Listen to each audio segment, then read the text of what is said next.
guys, നമസ്കാരം. എൻ്റെ പേര് Minu. Welcome to my channel.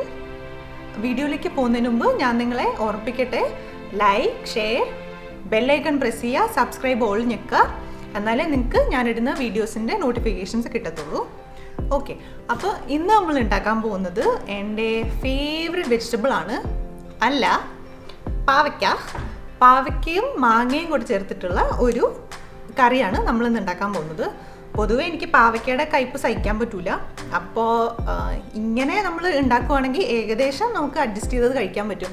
പിന്നെ ഈ ഷുഗർ പേഷ്യൻസിനൊക്കെ പാവയ്ക്ക കഴിക്കേണ്ടതാണല്ലോ, അപ്പോൾ അവർ കുറച്ച് അത്യാവശ്യം സ്വാദിൽ കഴിക്കട്ടെ, അതിന് പറ്റിയൊരു റെസിപ്പിയാണ് ഇന്ന് നമ്മൾ കാണുന്നത്. അപ്പോൾ നമുക്ക് അധികം സംസാരിച്ച് ബോറടിപ്പിക്കാതെ റെസിപ്പിയുടെ ഇൻഗ്രീഡിയൻസിലേക്ക് പോവാം. ഇതിന് വേണ്ടത് പാവയ്ക്ക ഒരെണ്ണം ചെറുതായിട്ട് അരിഞ്ഞത്, മാങ്ങ ഒരെണ്ണം ചെറുതായിട്ട് അരിഞ്ഞത്, സവാള ഒരെണ്ണം തിൻ സ്ലൈസസ് ആയിട്ട് അരിഞ്ഞത്, പിന്നെ പച്ചമുളക് ഒരു 4-5 എണ്ണം, പിന്നെ കടുക് താളിക്കാൻ വേണ്ടിയിട്ട് വറ്റൽ മുളക് ഒരു 3 എണ്ണം, കടുക്, പിന്നെ ഒരു തണ്ടോളം കറിവേപ്പില, ജീരകം 1/4 ടീസ്പൂൺ, ഉപ്പ് ആവശ്യത്തിന്, മഞ്ഞൾപ്പൊടി 1/4 ടീസ്പൂൺ. ഇത് കശ്മീരി മുളക് പൊടിയല്ല, സാധാരണ മുളക് പൊടി 1 ടേബിൾ സ്പൂണോളം വേണം. നമ്മുടെ കറി ഇങ്ങനെ റെഡ് കളർ അല്ലാതെ ഒരു മഞ്ഞ കളറിലിരിക്കുന്നതാണ് വരുത്താനാണ് നമ്മൾ നോക്കുന്നത്. പിന്നെ തേങ്ങ 1/2 തേങ്ങയോളം ചിരകിയത്. ഇതിന് പുറമെ എണ്ണ ആവശ്യത്തിന്, വെള്ളം ആവശ്യത്തിന്. അപ്പോൾ ആകെ ഇത്രേ ഉള്ളൂ ഈ കറി ഉണ്ടാക്കാനുള്ള ഇൻഗ്രീഡിയൻസ്. നമുക്കപ്പോൾ ഇനി ഇതിൻ്റെ കുക്കിങ്ങിലേക്ക് പോകാം. അപ്പം നമുക്ക് കുക്കറിലേക്ക് അരിഞ്ഞു വെച്ചിരിക്കുന്ന പാവയ്ക്കയും മാങ്ങയും ഇട്ട് കൊടുക്കാം.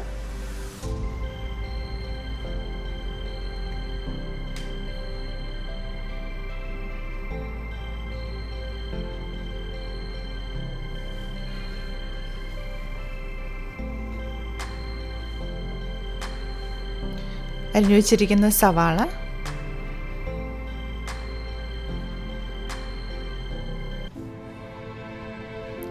പച്ചമുളക്, മഞ്ഞൾപ്പൊടി, മുളക് പൊടി,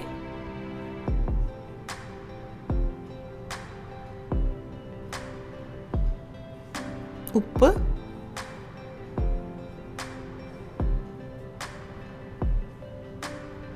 ജീരകം,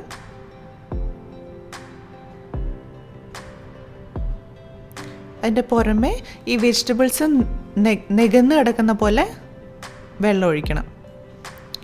അതായത് വെജിറ്റബിൾസിൻ്റെ ലെവലിൽ വെള്ളം ഒഴിച്ചു കൊടുക്കണം.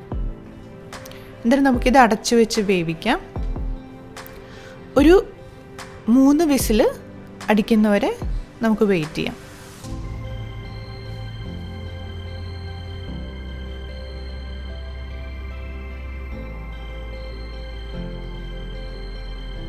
വിസിലടിച്ചിട്ടുണ്ട്. നമുക്കിനി തുറന്ന് നോക്കാം.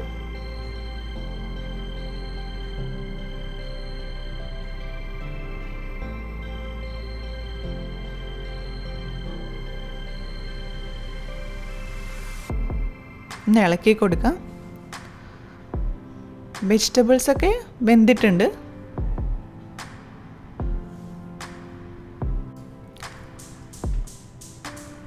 ഇനി നമുക്ക് ഒന്നുകൂടെ അടുപ്പ് ഓണാക്കാം.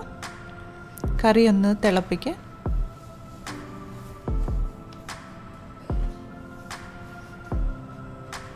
അതിലേക്ക് നമ്മൾ ഈ അരച്ചു വെച്ച തേങ്ങ ഇട്ട് കൊടുക്കാം. തേങ്ങ അരയ്ക്കുമ്പോൾ അധികം വെള്ളം ഒഴിക്കാതെ അരയ്ക്കണം, എന്നാലേ നന്നായിട്ട് അരഞ്ഞു വരത്തുള്ളൂ.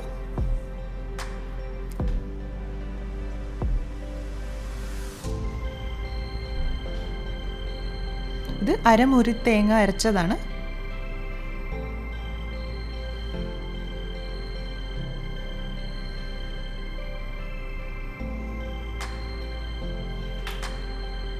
നമുക്കൊന്ന് ഇളക്കി കൊടുക്കാം.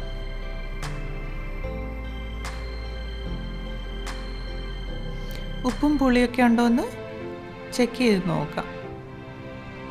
ഇതിപ്പോൾ കുഴപ്പമൊന്നുമില്ല, കറക്റ്റായിട്ടുണ്ട്.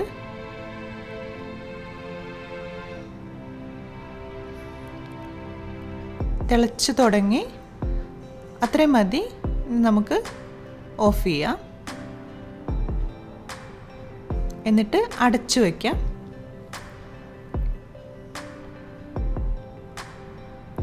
വേറൊരു അടുപ്പിൽ നമുക്ക് കടുക് താളിച്ചെടുക്കാം. എണ്ണ ഒഴിക്കും. വറ്റൽ മുളകിടുക.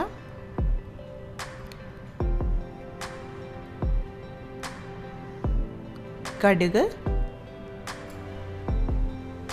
കറിവേപ്പില. എന്നിട്ട് ഇത് നമുക്ക് കറിയിലേക്ക് ഒഴിച്ചു കൊടുക്കാം.